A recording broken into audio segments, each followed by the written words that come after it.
उन्नाव पहुंचे राज्य मंत्री दानिश आजाद अंसारी, बोले विकास के लिए प्रतिबद्ध है सरकार। उत्तर प्रदेश सरकार के अल्पसंख्यक कल्याण राज्य मंत्री दानिश आजाद अंसारी शनिवार को उन्नाव के गगनखेड़ा पहुंचे। यहां उन्होंने सद्भावना मंडप का उद्घाटन किया और अभिनंदन समारोह में हिस्सा लेते हुए सरकार की विकास योजनाओं और अल्पसंख्यक कल्याण विभाग के कार्यों की जानकारी दी। राज्य मंत्री दानिश आजाद अंसारी ने कहा कि सद्भावना मंडप का उद्देश्य गरीब और जरूरतमंद परिवारों को शादी विवाह और अन्य सामाजिक कार्यक्रमों के लिए कम खर्च में बेहतर सुविधाएं उपलब्ध कराना है। उन्होंने बताया कि प्रदेश सरकार समाज के सभी वर्गों को बुनियादी सुविधाएं देने के लिए लगातार काम कर रही है। मंत्री ने कहा कि प्रधानमंत्री नरेंद्र मोदी और मुख्यमंत्री योगी आदित्यनाथ के नेतृत्व में वर्ष 2022 से अब तक प्रदेश में 1000 से अधिक विकास परियोजनाएं पूरी की गई हैं। इनमें सद्भावना मंडप, ITI, polytechnic college, degree college और अन्य बुनियादी ढांचे से जुड़े निर्माण कार्य शामिल हैं। देखिए, अल्पसंख्यक कल्याण विभाग द्वारा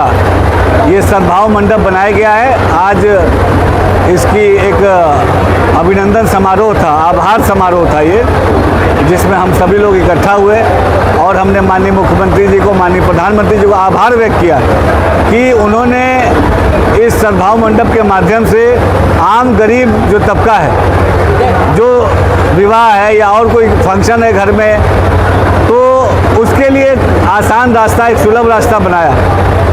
अल्पसंख्यक कल्याण विभाग, डबल इंजन की मोदी और योगी सरकार के नेतृत्व में अल्पसंख्यक कल्याण विभाग ने 2022 से लेकर अब तक 1000 से अधिक ऐसे प्रोजेक्ट बनाए हैं पूरे उत्तर प्रदेश में। हमने सद्भाव मंडप बनाया है, हमने पॉलिटेक्निक स्कूल बनाया है, ITI कॉलेज बनाया है, डिग्री कॉलेज बनाया है, हमने CHC और PHC बनाए हैं। ऐसे बहुत सारे सद्भाव मंडप बने हैं। अभी रामपुर में ऐसा ही एक सद्भाव मंडप 98 करोड़ का हमने बनाया है।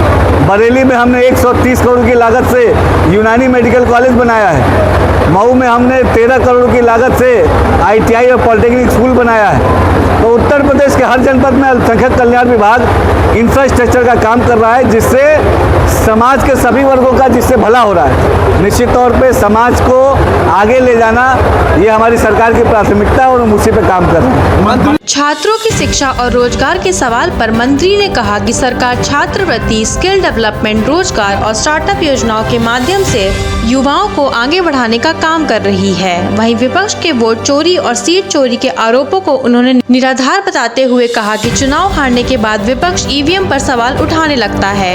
उन्नाव दौरे के दौरान राज्य मंत्री दानिश आजाद अंसारी ने प्रदेश सरकार की योजनाओं को जनता तक पहुंचाने और विकास कार्यों को तेजी से आगे बढ़ाने की प्रतिबद्धता दोहराई। कांग्रेस पार्टी और समाजवादी पार्टी पहले अपने अंदर के कलह को पहले सुलझा ले। कांग्रेस पार्टी के ही बड़े बड़े नेता समाजवादी पार्टी के ऊपर उल्टे सीधे आरोप लगा रहे हैं। तो वहाँ के इंडिया अलायंस गठबंधन, जो ठगों का गठबंधन है, पहले ये आपस में तय कर ले करना क्या है, जनता से बाद में बात करेंगे।